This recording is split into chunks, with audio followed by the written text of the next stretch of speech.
fedeste studier, som I ikke vidste eksisterede. Kom med mig. Sæt, men altså...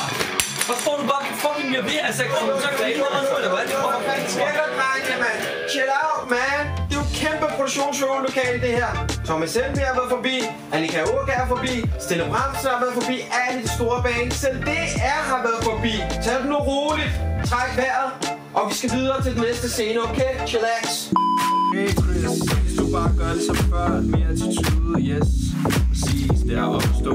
Kan du flexe lidt mere? Så Mand, mand, hvor er det fedt, mand. Session her. Det var også nice fotostudie, det her. Så billeder af bands, artister. Så billeder af nogle forskellige produkter, du ved. Han får det, Jeg taler for det. Okay, rolig nu, mand. Det er fandme fedt, det der. Det ser godt ud, mand. Du skal ikke høre efter mig, mand. Tak for det, vi ses på. Hey.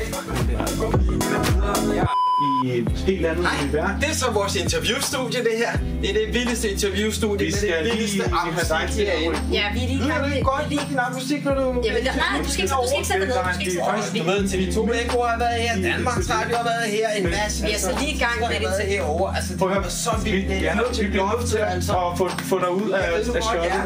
Det er jo helt vildt, jeg skal nok få det til at fungere. Jeg er virkelig ked af det, men det lyder bare så godt. Det er okay. Jeg hørte, der var lidt problem med dit interview. Det var fuld kaos. Der var en, der kom op. Det er vores fede podcastrum. Det har vi igen, med den vildeste akustik, altså. Prøv at stoppe det der. Stop, vi er i gang med en podcast lige nu.